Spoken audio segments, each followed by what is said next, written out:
கடலூர் மாவட்டம் வடலூர் சத்தியஞான சபையில் மத்திய தொல்லியல் துறையினர் ஆய்வு செய்து வருகின்றனர். இதுகுறித்த கூடுதல் தகவல்களை எமது செய்தியாளர் தேவநாதனிடம் கேட்கலாம். தேவநாதன், வணக்கம். மத்திய தொல்லியல் துறையினர் மேற்கொண்டு வரக்கூடிய ஆய்வின் கள விவரங்கள் என்ன? விரிவாக விவரிங்க. கடலூர் மாவட்டம் வடலூர்ல வள்ளலார் நிறுவிய சத்தியஞான சபை செயல்பட்டு இருக்கு. இந்த சத்தியஞான சபை அருகே பார்த்தோம் அப்படின்னா 100 கோடி ரூபாய் மதிப்பீட்டில் வள்ளலார் சர்வதேச மையம் அமைக்க தமிழக அரசு அடிக்கல் நாட்டியது. சர்வதேச மையம் அமைய உள்ள பகுதி தொல்லியல் முக்கியத்துவம் வாய்ந்த பகுதியாக உள்ளதாகவும், மேலும் அந்த பகுதியில நில ஆக்கிரமிப்பு இருப்பதாகவும் நீதிமன்றத்தில் வழக்கானது தொடரப்பட்டது. இந்த பகுதியை மாநில தொல்லியல் ஆய்வுத்துறையினர் ஆய்வு செய்த ஒரு 2 மாதங்களுக்கு முன்பு ஆய்வு செஞ்சாங்க. இந்த வழக்கு விசாரணையானது தற்போது நீதிமன்றத்தில் நடந்து வர அதே நேரத்தில் பார்த்தோம் அப்படின்னா மத்திய தொல்லியல் துறையினர் தற்போது வடலூர் சத்தியஞான சபையில் ஆய்வு மேற்கொண்டு இருக்காங்க.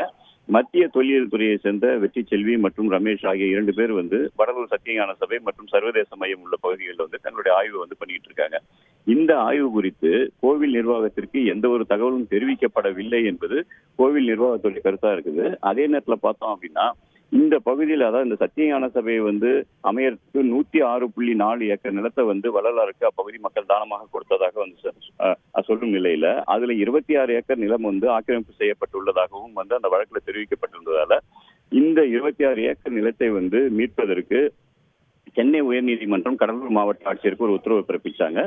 அதாவது ஒரு குழுவை அமைத்து அந்த ஆக்கிரமிப்பில் உள்ள நிலங்களை மீட்க வேண்டும் என்பதுதான் அந்த உத்தரவு. அதன் அடிப்படையில் பார்த்தோம் அப்படின்னா கடலூர் மாவட்ட ஆட்சியர் சிபி ஆதித்யா செந்தில்குமார் தற்போது ஒரு குழு அமைச்சிருக்காரு. அதாவது கடலூர் கோட்டாட்சியர் அபிநயா, குறிஞ்சிப்பாடி வட்டாட்சியர் அசோகன் உள்ளிட்ட 5 பேர் வருவாய்த்துறை சார்பிலும், இந்து சமய அறநிலையத்துறை சார்பில் 5 பேர் என 10 பேர் குழுவில் இருக்கிறாங்க.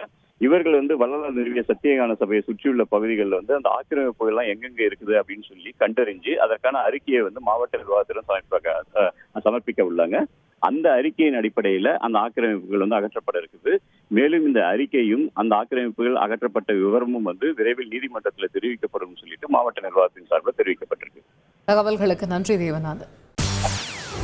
செய்திகளை உடனுக்குடன் தெரிந்து கொள்ள உடனே சப்ஸ்கிரைப் பண்ணுங்க.